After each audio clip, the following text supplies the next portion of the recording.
Amigas e amigos, meu nome é Durval. Eu vou aqui explicar uma coisa que eu considero muito importante, que eu estou vendo que as pessoas continuam com dúvida. Então, para trazer mais técnica e mais luz a todos vocês, eu vou falar um pouco sobre espiral do silêncio. Tá? O que é a espiral do silêncio? Nós temos aqui essa figura aqui que é uma forma de representar a espiral do silêncio. Quanto mais se difunde a opinião pública, que seria esse tablado fixo, sólido aí, enquanto menos as opiniões divergentes da maioria, elas se pronunciam, ou seja, elas vão se calando com medo de cair no isolamento, né? A espiral do silêncio, ela é uma coisa viva.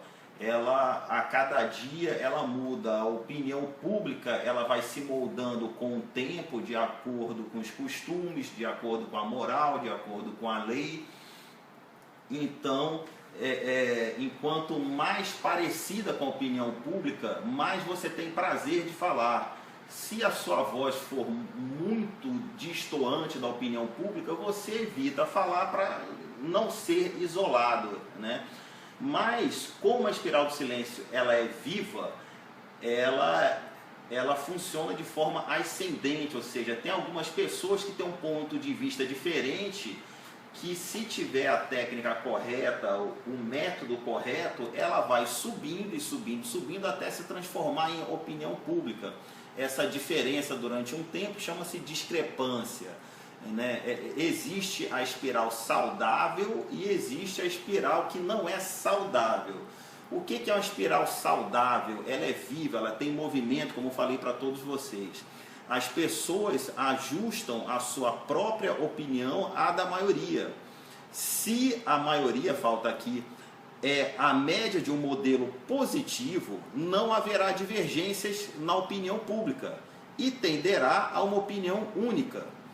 Isso ocorre naturalmente. Naturalmente a sociedade começa a aceitar as minorias, naturalmente a sociedade começa a se corrigir, né? E naturalmente a sociedade se transforma numa sociedade saudável. As pessoas pensam muita coisa, mas refletem antes de falar, então elas falam pouco, para não se transformarem em pessoas não benquistas ou para não ficarem isoladas, mas é assim que funciona. É muito importante que vocês saibam disso. As pessoas ajustam a sua própria opinião à da maioria. Se a maioria, está faltando aqui, é a média de um modelo positivo, não haverá divergências na opinião pública e tenderá a uma única opinião. Tá? Agora eu vou ensinar para vocês como destruir o Brasil. O que eles estão fazendo? Estão destruindo o Brasil. Como? Transformando a opinião pública. Com a interferência do governo, eles estão modificando a opinião pública artificialmente. Então vamos ensinar aqui como é que se destrói o Brasil. Passando para esse quadro de cá, são os mecanismos condicionantes da espiral do silêncio. Eu vou explicar o que é acumulação, consonância e ubiquidade. Tá? O que é acumulação? É o excesso de exposição de determinados temas na mídia. Ou seja, a mídia fica colocando coisas e coisas e coisas para que a população só enxergue aquilo. Agenda setting funciona mais ou menos assim. A mídia, né, que é o Estado no nosso caso, determina a pauta da opinião pública ao destacar determinados temas e preterir, ofuscar ou ignorar tantos outros. O que o nosso governo está fazendo hoje? Na TV fala-se muito em reforma política, fala-se muito em ditadura, sexo livre, desarmamentos, shows, mas evita falar da violência, da saúde pública, da família, da religião, valorização das mulheres, crianças, armas, intervenção, militares, urnas, eleições e Foro de São Paulo. Isso tudo é de forma proposital, ou seja, o Estado cria um pseudo-ambiente. No que o povo deve pensar? O povo deve pensar só no que a TV mostra. Se eu tiver um problema grave, se um parente meu morrer por causa de uma doença grave e não tiver saúde pública, e isso não for divulgado, eu não devo falar isso, eu devo falar só do SUS, porque o Estado cria na cabeça dos outros esse pseudo-ambiente. Cria limites dos assuntos sobre o que o público deve falar e sobre o que o público deve tratar sobre política. Ou seja, os políticos, os gestores, passam para a mídia quais são os assuntos políticos que devem passar na mídia. Isso aí, eles utilizam técnicas que a mídia tem para tratar desses assuntos e dominar a massa, modificar a espiral do silêncio de forma artificial. Eles possuem o gatekeeping. Gatekeeping, o que é? É o repórter, é o âncora, é aquela pessoa que todo dia entra na sua casa, é aquele repórter que todo dia traz a informação. Então tudo passa a fluir através dessas pessoas. Vocês não têm muita variedade de âncoras, então eles vão tratar sempre das mesmas coisas e vão fazer com que vocês sigam ele, por mais que vocês tenham outra opinião, mas todo mundo quer se manter na média por causa da espiral de silêncio. Aí tem o priming. O que é o priming? Eles vão chamar a atenção para determinado assunto. Por exemplo, aqui na violência, nós temos quase 400 mortes por dia violentas no Brasil. 160 assassinatos, 160 no trânsito, mais o SUS e tudo mais. Mas eles só vão tratar de 5. Uns 2 ou 3 civis, 2 policiais ou 3 policiais por dia só vão tratar disso. Mas todo mundo vai falar, pô, mas são 400 mortes irresponsáveis no Brasil por dia. Mas a mídia vai forçar você a só ver 5. São 400 mortes violentas por dia, nenhuma guerra mata tanto assim. Mas a mídia só vai falar de 5. Ah, um pobrezinho que morreu de bala perdida, um policial que morreu do tiro. Todos nós somos importantes, não somente esses 5. E a mídia vai tratar desses 5 durante uma semana, e são 400 por dia, né? O framing, o que é o framing? A mídia vai impor para vocês uma ótica sobre aquele assunto. Então vocês não vão ter chance de ver vários pontos de vista. Vocês vão ver um ponto de vista só direcionado pela imprensa, por mais que seja um canal diferente. Eles vão conduzir vocês a enxergar sob aquele ponto de vista e não de outros ângulos. O time lag, o que é o time lag? Eles vão segurar aquela notícia para liberar a partir de uma hora que for tudo pensado, tratado, não sei o que. Tem um tempo para chegar e tratar daquele assunto. Continuando dos mecanismos condicionantes da espiral de silêncio, a gente falou sobre a acumulação, nós vamos falar sobre consonância. Consonância é a forma semelhante como as notícias são produzidas e veiculadas. Isso acontece em todos os canais, quase todos os canais você vai mudar, tem um pouquinho de diferença entre o outro, mas eles fazem com que a notícia seja semelhante para você pensar ou imaginar que aquilo é a opinião da maioria. Não, eles estão tratando forçosamente, eles fazem forçosamente que vocês pensem e enxerguem sobre um único ponto de vista, não vejam notícias diferentes, mas sempre as mesmas. Por exemplo, eles forçam a opinião única e de massa em todos os veículos.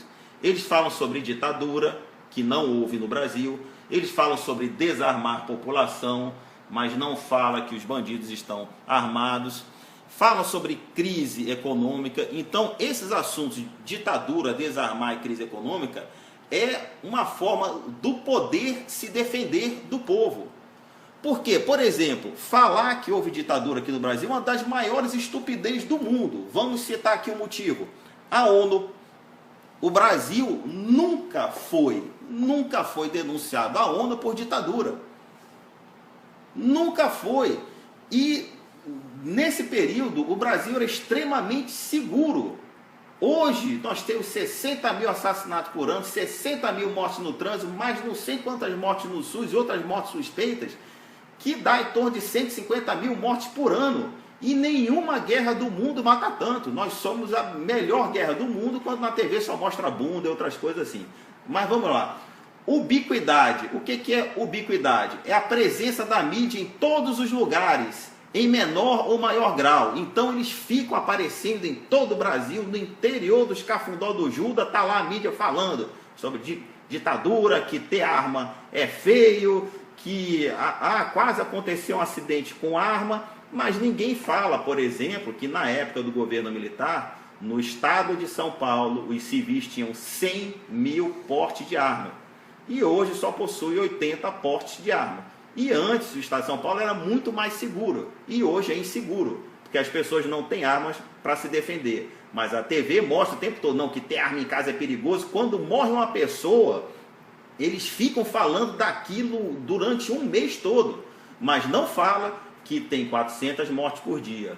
Não fala de 400 mortes por dia, mas fala daquela única arma que aconteceu um acidente uma vez na vida que morreu uma pessoa.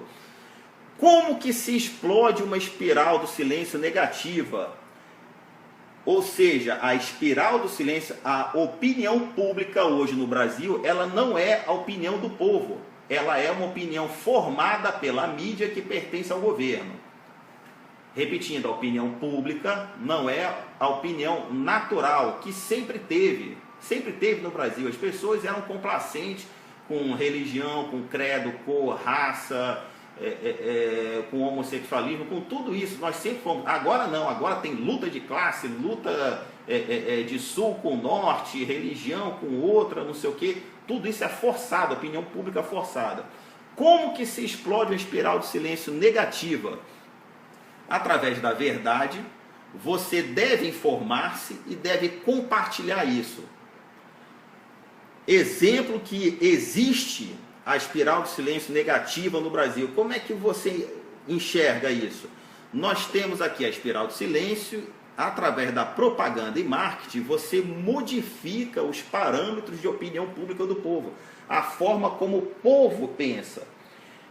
Quais são os indícios de ataques contra o povo? Vou colocar aqui pequenos indícios, tá? Porque se eu for falar de tudo, nós vamos passar o dia todo falando. Mas é a territorialidade geográfica e cultural. Ou seja, esses problemas do Brasil, você só vê no Brasil, então tem algo estranho aí, tá? Exemplo, problema com armas, proibir o civil de bem de ter armas e permitir que o bandido tenha armas, é só no Brasil e em alguns outros pequenos países comunistas. Problema de drogas, aqui é um problema muito grande de drogas, mas é só no Brasil e em alguns outros países que são pobres. O Brasil é um país rico, alguns outros países pobres têm problema com droga. Esse problema com droga, ele é provocado pelo governo. Eu acho que eu devo falar algum outro local aqui, eu espero. Mas é provocado pelo governo, não é uma coisa normal. Em outros países você não vai ver isso. A ditadura que eu já falei, por exemplo, Brasil nunca foi denunciado. A ONU, diferente de outros países que teve ditadura militar mesmo, foram denunciados na ONU, coisa e tal. A ONU não estava aceitando eles na época. Mas o Brasil não, o Brasil vivia uma paz celestial quando tinha um governo democrático militar. Essa violência descabida que tem no Brasil não tem em nenhum lugar do mundo. Isso aí nós somos o único, nós somos os melhores do mundo. Ninguém consegue matar e destruir tanto o país como aqui.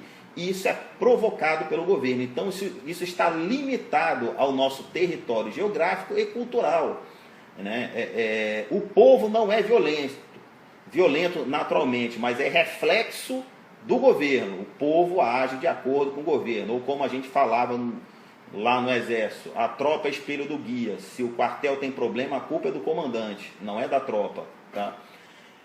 Outro indício de ataque contra o povo, inversão de valores. Ou seja, aqui se valoriza ter comunidades em cidades, como aquele programa Esquenta da Globo. Qualquer país rico, você não valoriza isso. Você, muito pelo contrário, você procura extinguir isso. E no Brasil nunca foi extinto desde que terminou o governo militar. Pelo contrário, você deixa isso crescer. Por quê? Trata-se de um curral eleitoral. Você ter aquele problema faz com que você sempre crie uma perspectiva, uma solução que não existe e vai manter aquilo o tempo todo, entendeu? Uma forma de ganhar dinheiro com isso. Violência urbana versus a polícia. Aí o governo fala que o problema da violência urbana está ligado à polícia, violência urbana. Na verdade, a culpa é do governo, a violência urbana vem do governo, não vem da polícia. A polícia tanto é refém da violência urbana, maior vítima da violência urbana. Os policiais honestos, né, são as maiores vítimas da violência urbana, porque convivem com ela muito mais do que nós, convivem com ela o dia todo, porque é o trato profissional deles. Assim como alguns também se transformaram em agentes negativos, né, dessa história, e nós sabemos disso. Por exemplo, as drogas não devem se combater utilizando polícia militar, polícia civil. Droga é problema de fronteira, Forças Armadas e Polícia Federal. Se fosse fechadas as fronteiras, como são nos países sérios, aqui não, ela está desmobilizando as fronteiras, porque faz parte do projeto de poder a droga, a violência, a desordem social para eles entrarem com a solução. Armas, povo sem defesa e dependente do Estado. Isso aqui é lógico, eles fizeram isso. O povo disse, eu quero ter armas, mas eles retiraram as armas. O objetivo do governo é destruir o povo, destruir a religião, destruir a família, desvalorizar a mulher como peça importante, tá, da família, destruir as nossas crianças. É esse o objetivo do governo. Crise econômica. O Brasil nunca, é um dos poucos países do mundo que nunca deveria passar por uma crise econômica, porque nós temos água, energia, que foi toda a energia disponível hoje do Brasil provém de obras da época do governo militar. Em 21 anos, eles projetaram toda a energia do Brasil. Alimentos, nós alimentamos o mundo todo, então não vai faltar alimento nunca. Riquezas minerais nós temos, ou seja, nós não temos nenhum fator que poderia gerar, no caso, a pobreza ou uma crise econômica.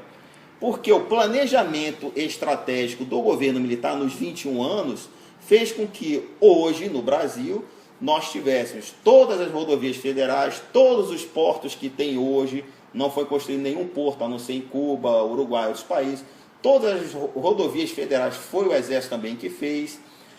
Isso aqui eu falei, comunidades, nós temos uma renda per capita alta, nós temos muitas comunidades e crescendo mais ainda, o que é inconcebível para um país rico, porque nós temos tudo isso aqui, nós temos uma renda per capita alta, porém nós temos o IDH baixo, que é o Índice de Desenvolvimento Humano, muito baixo. E isso, o único motivo cabível é para fazer das comunidades curral eleitoral e área de violência.